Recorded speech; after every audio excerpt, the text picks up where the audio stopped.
right, you guys, we're going to be talking about boundaries today. How to set boundaries, how to have boundaries, how to go from a person who is a people pleaser and struggles with setting boundaries to someone who confidently, effortlessly sets boundaries with other people. And I'm going to give you 3 steps, 3 key things that you need to sort of dive into and understand and process in order to go from one to another. Just a disclaimer, if you're hoping that this video is going to be like 2 minutes long and I'm going to give you quick fixes, that's not for you. This channel is for people who understand that we need to do inner work, that everything starts from within, that it is us that need to change and shift through inner work, self-reflection. And sometimes those are things that can be done in 2 minutes with the realization itself, and sometimes it's a process where we need to address certain things because it's all interconnected. So if you're ready to do the work, this is definitely for you. And before we move to those 3 things, I kind of want to explain properly what boundaries are practically and energetically, because it seems like everybody knows, but it's actually, that was an inspiration for me to create those videos. There are still people who feel like, you know, when you say to them, like, maybe you should work on your boundaries, maybe you should, it's something that you should heal, they would say, like, I have boundaries, and I have boundaries, I do have boundaries, right? So I really want to explain in depth, what do we really mean by boundaries? So energetically, boundaries is something that is naturally created by self-love. If we have our self-love on point, boundaries will be created naturally and effortlessly, and we'll talk about this as we move to those points. And they create sort of an energetic shield around our persona, our physical body, energy body, around our aura, that are protecting us from energy leakage, right? It's a bit of a misconception. People think that they need things that give them energy, but as human beings, we naturally draw energy from Father Universe. But the problem is that most people leak that energy because they lack boundaries, self-love, and so on and so forth. So boundaries actually is something that is protecting our essence, who we are, what we want, how we want to live life, what is best for ourselves, because only you can know what is best for you. Don't let anyone ever convince you otherwise. And sometimes when you're lacking those boundaries and that self-love, there may be people that can make you a nice suggestions and valuable suggestions, but only you, in the very core, once you balance, only you will know what's best for you. And those boundaries will prevent that energy leakage. And boundaries, it is a complicated process because, like I said, self-love is sort of a reliant on the balance of many of your chakras, but it goes into your solar plexus. When we talk about boundaries, they go into your solar plexus. This is why people who lack boundaries, they often struggle with gut health. They often struggle with eating disorders, binge eating, having unhealthy relationship with foods, or any kind of a gut health, because your solar plexus, this is where your, as you guys, if you watch me, you know that this is what I call the alone wolf energy, right? The healthy alone wolf. So not the unhealthy hyper independent, but the one that I know me, I know who I am, I know where I'm going, and whatever is not resonating with that energy, it will be left behind, and the boundaries will be set. So it's sort of a linking to that solar plexus. And self-love is an important element, but also worthiness. So people who struggle with boundaries, are people who don't have unconditional self-worthiness on point. So these elements will require healing. That's why we become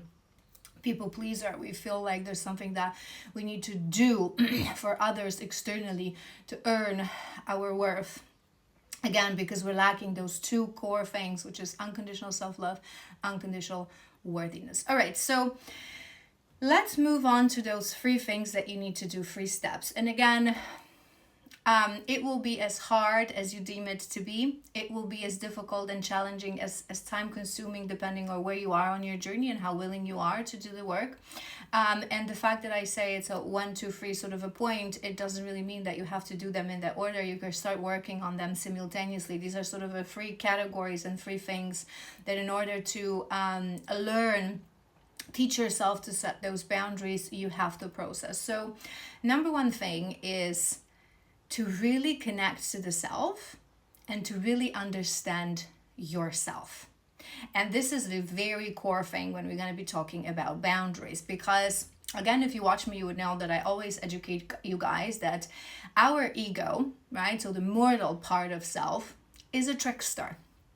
And it loves creating stories, so we don't necessarily see things for what they are, right? It's a defense mechanism. The ego thinks that it's just making things easier for us, so we don't have to deal with the healing and with the inner work and deep contemplation, especially if you haven't started that process. So your ego thinks that you don't want it because it's difficult, and your ego doesn't want it because it's uncomfortable, right? So it creates stories to convince you that it's not really an issue, right? So this is why it's so important as well to understand what boundaries are. 555 on the timer, a good time for you to shift and change.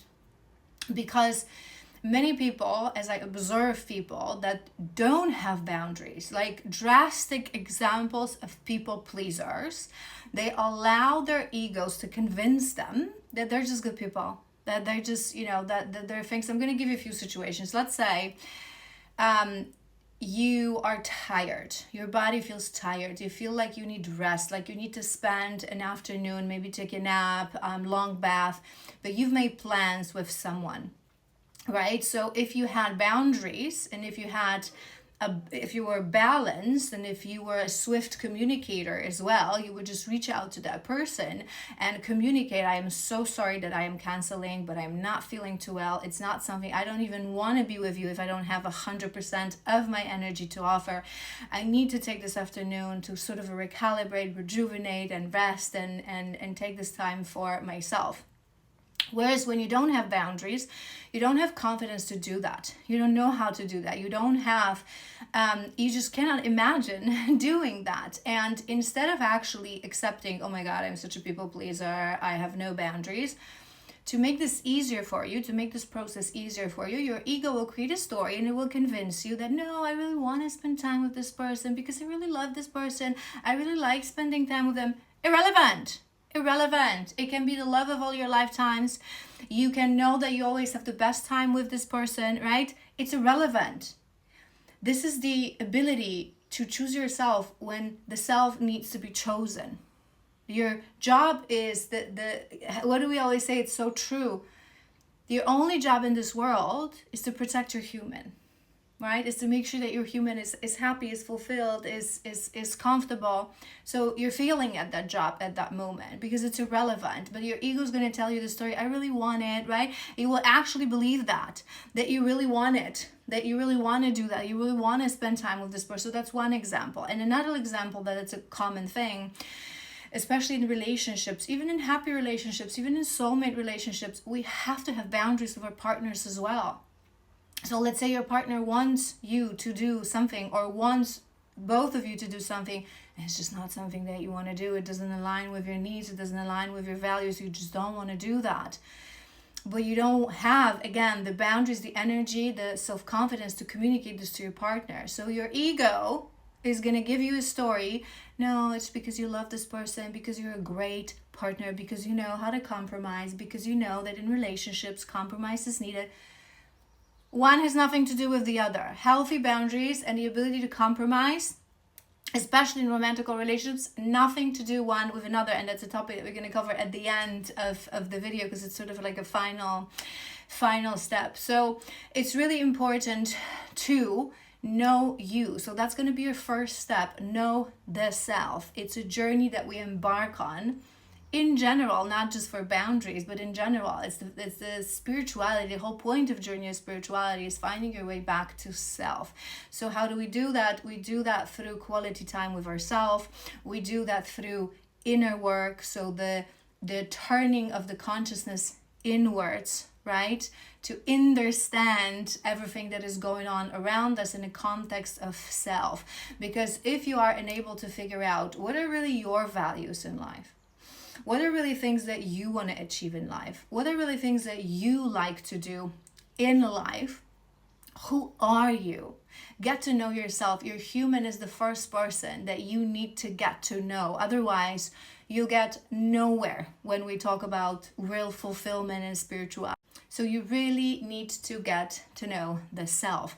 And that is the core thing, especially if that people pleasing is a strong thing within you. Because people who are people pleasers, they tend to sort of have a dissolved visual, or a very flaky visual of who they are. You know, those are those kind of people that, you know, change depending on what room they enter, right? So there are people that you can feel more comfortable to be yourself, and then there's going to be people that are a little bit different, so you're going to adjust your ways of being. Or some people even bring it to the point of, you know, changing their style, and you know, changing the activities. It's like having, if you would observe them, it's like in different groups of people seeing a completely different person, because you don't really know who you are. You don't really know. And again, your ego mind will tell you the story that you're just eclectic, that you just love all things, that you just love, you know, like eating a burger on a side of the road, and you just love fine dining, right? And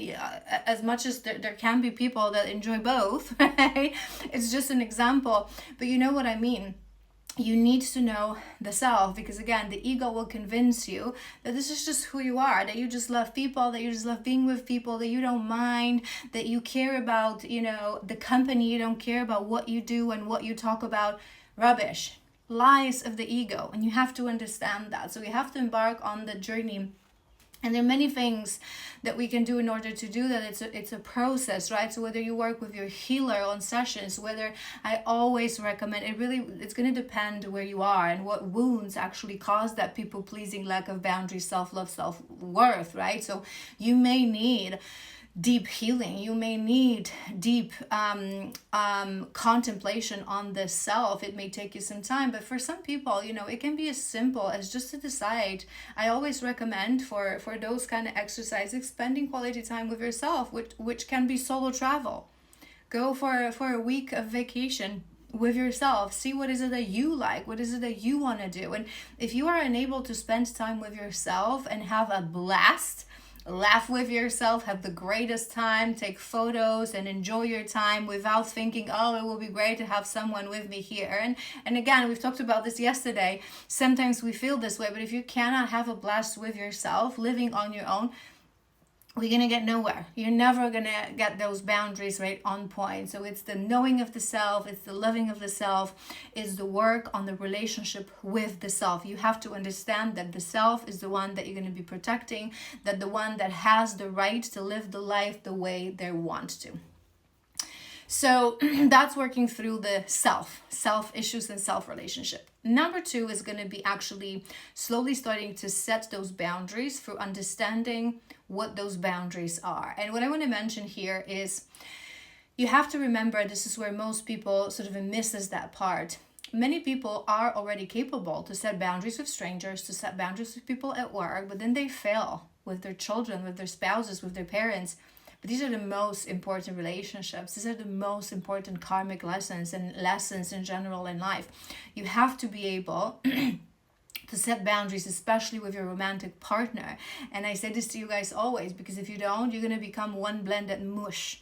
And in true divine union, what needs to happen, we need to have 2 strong, energetically sovereign souls that blend into oneness of the divine union, not a mush of energy where one is sort of ruling over another. We're equals, right? We're equals. So that's the sort of a baseline of the yin and yang divine union. So it's incredibly important to have boundaries with your partner and know how to communicate these boundaries, explain it. In order to do that, again, we're going to go back to self. You have to understand why is it that you feel uncomfortable with specific thing, and be okay with the self to as well have the vulnerability and the courage to explain those things. So just giving you a couple of examples.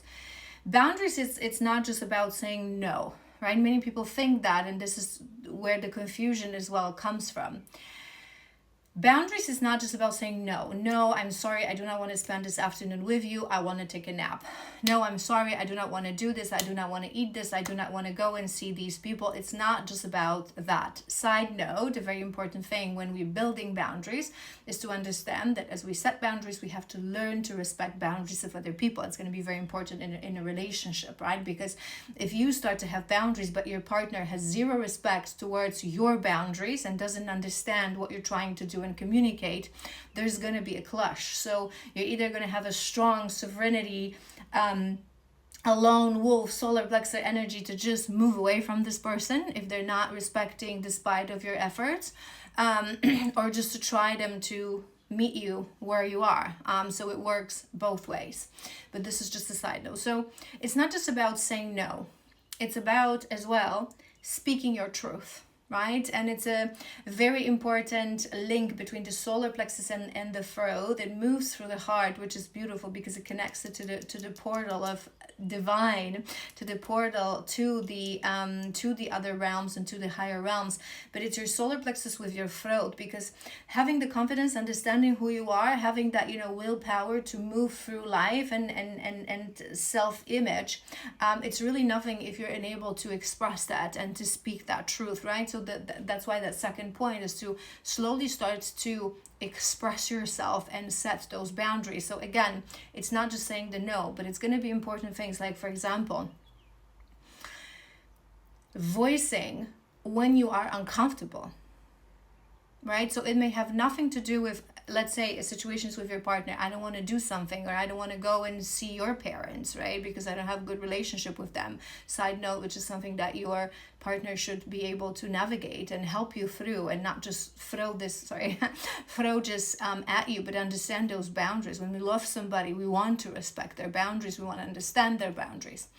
So it's the courage to voice that something makes you feel uncomfortable. So with your partner, it can be that what you said made me feel uncomfortable.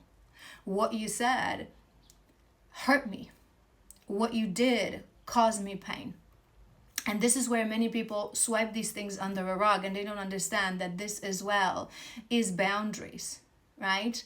So let's say your partner, I don't know, it's flirting with someone in a bar, or just being happy and nonchalantly accepting flirtation of another person. And it's something that hurts you.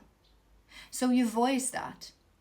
If you are a people pleaser, if you don't have boundaries, you will think to yourself, what's the point? And they're not doing anything wrong. They're a good partner. I don't want to. No, it hurt me.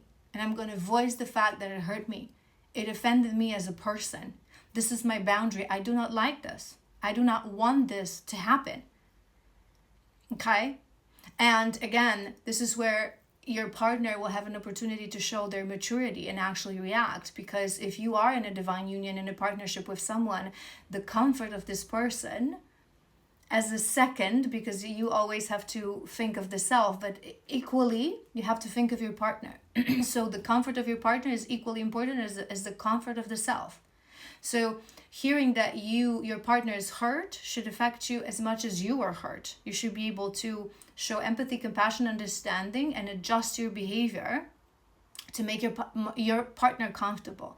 But it is your job to voice those situations. We were with friends and you said something, you did something, I didn't like this. It made me feel uncomfortable. It triggers something within me. Right? So sort of opening a floor to that conversation. And boundaries as well are about how do you want to live your life. This is why the first element is so important, for you to actually understand who you are and how you want to live that life. But this is something that it's on you to voice that.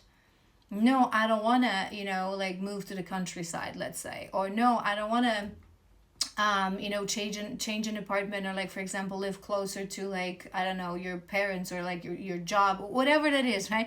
No, I don't want to spend my holidays at the beach because it's not something that I am enjoying. And again, it's the understanding of the self and understanding that two different things, compromise and making people happy, than actually being a people pleaser.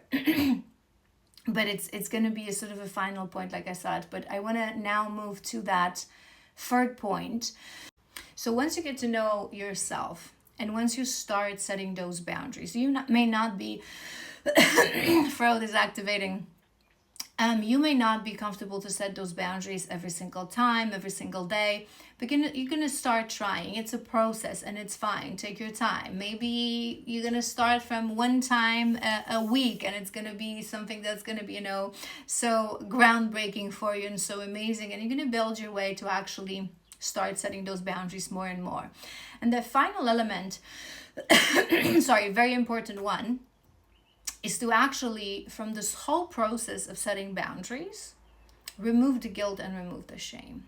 And that comes with self-worth and self-love. I don't want to go into the depths and the details of this topic because we would be here whole afternoon, you know me, blah, blah, blah. But it goes back. Shame is one of the core blockages for people. Shame and guilt, they both live in solar plexus and in sacral. They're the key blockages of solar plexus and sacral. Most people deal with them without them even knowing. They act from a place of shame and guilt constantly, whether that's imposed by conditioning, culture, religion, family. But there's always this element of shame in things that they do. So when you're setting boundaries, but ultimately it makes you feel bad, it makes you feel uncomfortable, it makes you feel like it's an emotion that you cannot process, it means that you have to go deeper on the self-worth and on the self-love. Because as much as we all may feel that, the conversations, the difficult conversations with people we love and with our partners, it's not the greatest thing to do. Although when you're actually balanced, when you actually are in divine union, you should understand that if we take that attempt to have a difficult conversation with our partner, although the conversation itself may be a little bit, hold on, throat chakra started to give me a hard time. Although it may be uncomfortable, it should end up with two people feeling closer to each other. After difficult conversations, once the conversation is done, this is a time for closeness, this is a time for intimacy, this is a time for softness, and this is a time where we have an opportunity to go to yet another level of our relationship. If we actually are in divine union, if we manage that relationship properly with a person who is your person. So although they are uncomfortable, they should not cause shame and guilt within you. You should not feel ashamed and you should not feel guilty for saying that something made you feel uncomfortable, that something caused you pain, that you don't want to do something. And if that is causing a reaction within that other person, your partner, person on the street, or work, friend, whoever you're setting that boundary with, you should have, as long as you're doing it with respect and with a proper communication, it's actually your firm, strong boundary. Whatever emotion it causes with another person, you should understand it is their problem. It is not a me problem, right? I can have compassion. I can be open to have a conversation for them to try to understand my boundary a little bit better. Explain through communication how it makes me feel, why it makes me feel that way. However, if they are uncomfortable with that, so if they feel offended that you said something, that something you did upset me or something you said upset me, and they feel offended, how dare you say this to me, or how dare you cancel last minute, whatever that is, it is their problem. It is not a you problem. Again, as long as you're respectful and communicate it with compassion, it is not your problem how your boundaries make other people feel. And the more inner work you do on the self, on understanding, we understand the world and humans through self-work, through ourselves. That's how it works. So the more work you do, the more it's going to be easier for you to set those boundaries. And although in a moment you may feel a little sad that this person feels uncomfortable, I feel for you, I'm sorry, I'm sorry, but this is just what it is. This emotion shouldn't stay with you for longer. That guilt, that shame should not stay with you for longer, because how people react to our aligned actions and boundaries, healthy boundaries, it is absolutely their problem. It is not yours. And the final bonus thing that I was mentioning a couple of times, and I wanted to say at the end, is sort of a fourth point that you need to make sure that you understand. And it's important because I see this in so many people who skip those points. Like people start here, you're a people pleaser, you don't have boundaries, and they upset and they want to change that. But instead of doing the self-work, setting boundaries slowly, removing the shame and the guilt, working on self-love, on self-worth, self-value, the relationship with the self, they skip all those points and they start to just set the boundaries itself. It's like you're giving them a heavy machinery, but they don't know how to use that and how to operate that. And they end up being douches. And this is the perfect example of, just this difference between I love myself and I set boundaries with compassion and respect, and I'm a douche. Right? So this is where I'm sorry for my, avoidant people out there to be blunt, especially our divine masculines on a journey. This is the classic example when people actually have problems with themselves. They have self-issues that are not resolved. And they know that they're people pleasers, and they're afraid deep down, consciously or subconsciously, they're afraid to be those people pleasers. But because they have not done all the work, they think that they're setting boundaries, that they think that they're just independent and they just, doing what they want and what is best for them. But they do it in a way that they're not people with boundaries, they're douches. So they will ghost you, right? They will cancel on you last moment, not because of boundaries, but they're nervous to see you, for example, right? And these are also people that, for example, you say something. Let's go back to that flirtation, right? Let's go back to that flirtation. You see your partner flirting or accepting flirtation from another person, and it hurts you. So if you've done all this work, you will know that it makes absolutely no point to be reactive. I will just respond as my partner comes back to the table, or when we're alone, I'm just going to sit down and I'm going to communicate, like, listen, what you did, it really hurt me. There's certain things within me that maybe I need to work through, but even if it's not about my insecurity, I just think it's disrespectful, because if we're officially in a relationship, highest point of respect is just to close your energy to everyone else. And people who are in divine unions, who are in relationships and who respect themselves and others, who don't need external validation because they love themselves, they don't need to flirt with other people or accept that flirtation. Their energy is sort of closed for anyone else. So if you communicate it that way, it is absolutely fine, and you start working through this with your partner. But if you haven't done these steps and you end up being, again, that person who just suddenly found out about boundaries, you're going to get up, you're just going to start screaming, who do you think you are and what do you think you're doing, right? That ain't boundaries.